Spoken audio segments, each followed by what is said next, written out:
Warning: sensitive images. Của trời đất vào xuân, ta gửi tình trên cánh bướm, bay về cõi thanh thang, có người đẹp như giấc mộng. It's better for all the Muslims who are worshipping wholeheartedly, one-pointedly Allah. They should also follow the teaching of the Prophet Muhammad, peace be upon him. Yes, Master. So that the Prophet can help them better. And they will 100% go to Allah's land. Right. Spiritual realm. Splendors and glorious and blissful and peaceful and blessed forever. Yes. Remember, there's also one story I told you that one man came out to follow or something or know about the Prophet, peace be upon him. Came to him and he went back and boasted that the Prophet let him kill his lamb for sacrifice. And one of the Prophet, peace be upon him, high representative or high priest, have doubted that story, whether or not it's permitted only for that person or for everyone. Yes. I mean, everyone who follows the Master, the Prophet Muhammad at that time, peace be upon him. Yes, Master. That's why I say to you, that kind of story is not trustworthy. Yes. Yeah, people can just interpret anything or he's listening with only one ear, you know, and went out the other and interpret it or translate it the way they want it. That's right. Because if the Prophet Muhammad, peace be upon him, has allowed this kind of killing, murdering animals, people, then everyone who follows him would have known already. Yes, that's true. Yes, Master. Yes, especially those who are high priests, high representatives of the Prophet, peace be upon him, would have known it. So the question would not have arisen whether or not, in his doubt, whether or not the Prophet allowed this man alone to kill the lamb, or it's for everyone. Yes, Master. How can the Prophet, peace be upon him, who was so beloved and respected at that time, wouldn't have told everyone else? Yes, Master. Master. Because the teaching was already widespread. That's why he was pursued and persecuted by the government or the powers that be or the religious establishments at that time. Yes. People know all over the land and in the next country even about him. Yes, that's right. And he was always near to his disciples, Yes. teaching them every little thing of everyday behavior, or even how to dress and how to worship Allah and how to even rinse their mouths. All right. Yeah, with those mouth liquids before going to the mosque or before going to prayers together with others. Yes, Master. Just like during initiation, I told you guys, before you go to meditation, like in the morning you wake up, you know, do your ablution, Yeah. wash your mouth or brush your teeth and all that before going to meditation, yeah? Yes, Master. Even that, the Prophet, peace be upon him, taught them. Yes. Yeah, he even said that if I'm not afraid that it's too difficult for people, I would have asked everyone, the followers and the Muslims, to rinse their mouths for every prayer, just to make sure that you are pure enough, at least physically, to worship Allah Yes, Master. and to worship God. That's what he meant. But Allah particularly is the one that endowed the Prophet, peace be upon him, with all this power to rescue his disciples and the followers. Yes, Master. That's why the Prophet, peace be upon him, advocated you have to worship Allah, the Muslim at that time and the followers have to worship Allah with all your heart and not include any other name, the worshiping together with Allah. Right. Yes, Master. Because that will dilute the attention and the power, Yes, true. like a leaking pipe.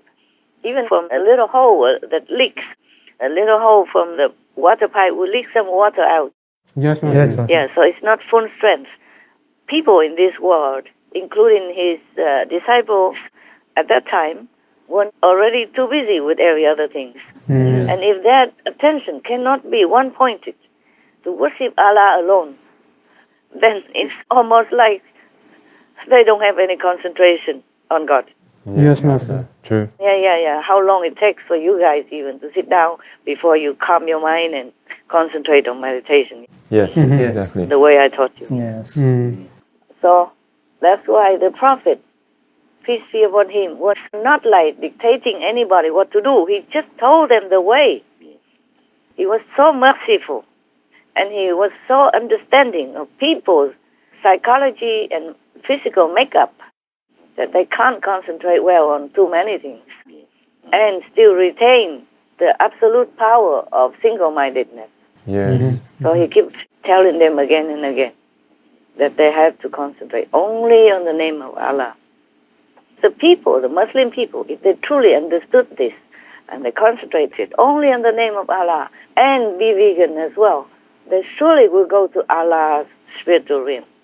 That I can promise. But you have to be single-minded, only on Allah, and no doubting or no including any other names of other gods or masters there. Yes, Master. But also should be vegan. Yes. Because of all the reasons I have explained to you, that definitely the Prophet Muhammad, peace be upon him forever, would have never allowed or encouraged anyone to kill any animal, people. Yeah, true. And many other teachings in Hadith or Quran also forbid eating animal, people, because of the suffering thereof, because of the collective karma therefrom, because of the unmerciful act of cooperating with the cruel, wicked, inhumane, and not godlike quality of killing and eating the animal, people. Yes, Master. Thus, there is no doubt that the Prophet, peace be upon him, would have encouraged everyone, don't eat the animal, people flesh, or meat, or fish, pork, or no animal products, all completely out. Vegans, the best for all of them. If the Muslims just become vegan and truly concentrate on Allah alone, everything, every day in their lives or whenever they can, then surely they will go to Allah's spiritual, splendid realm, as the Prophet, peace be upon him, had said it. Yes. But must be vegan, must be absolutely single-minded. Yes, Yes, Master. Master. Okay. Thank you, Master. Yeah, you're welcome. So is this all clear, huh? Yes, Yes, Master. very clear. Very clear. Thank you for explaining that, Master. I hope you understood, really. Yes, Master. Yeah, I think you guys do. Yeah, one-pointedness is key. Yeah. It's the most important part Yes, of yes. concentration, wholehearted concentration.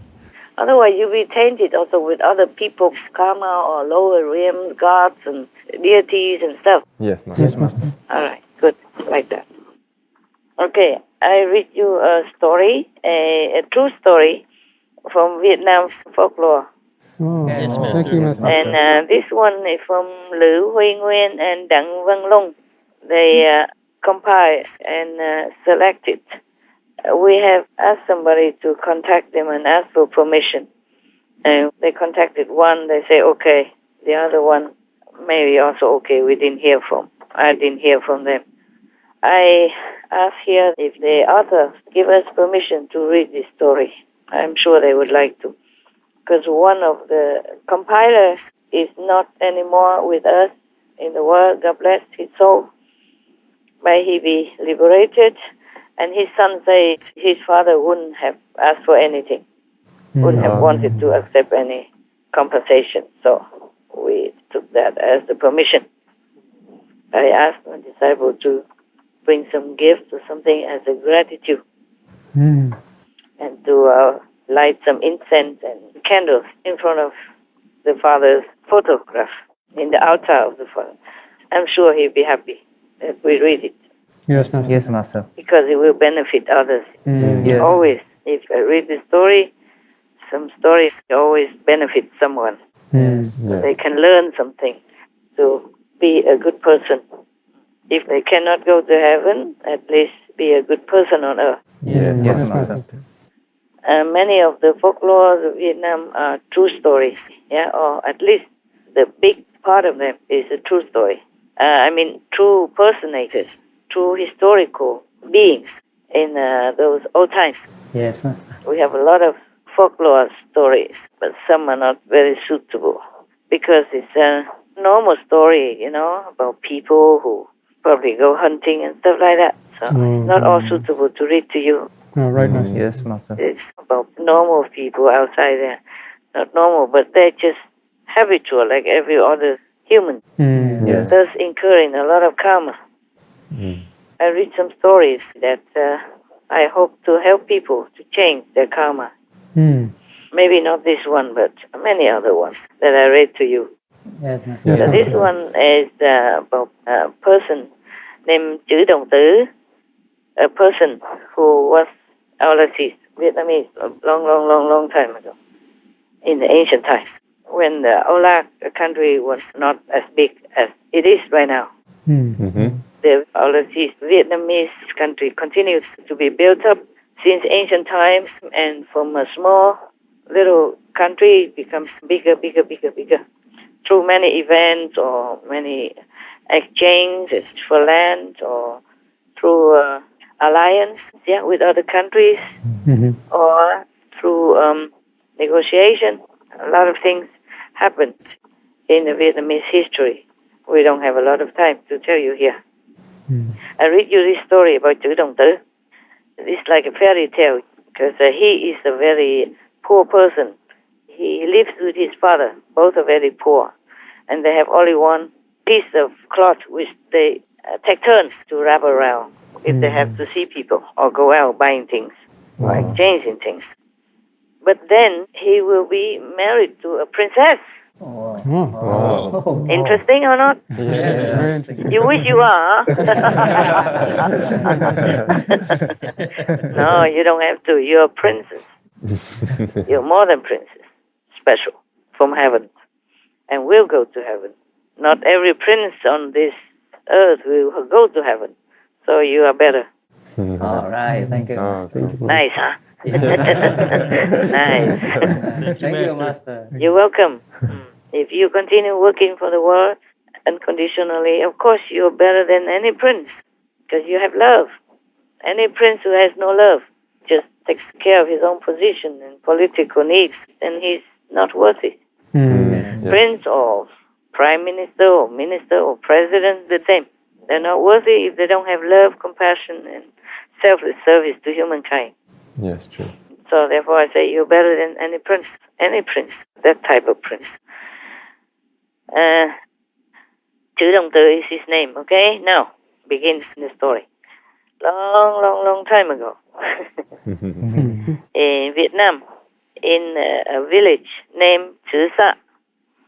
Chữ Sa nowadays is the district Bagian. Before that, it belonged to Bắc Ninh, but nowadays it belongs to Hưng Yên. This is some location in Vietnam, in the south. In the north, sorry. Okay, one moment, let's go. I get something. Call you back, okay? Yes, Yes, Master. thuở trời đất vào xuân, ta tìm nhau trong hơi thở, một nụ hồng vừa nở trong vườn tình ngát hương.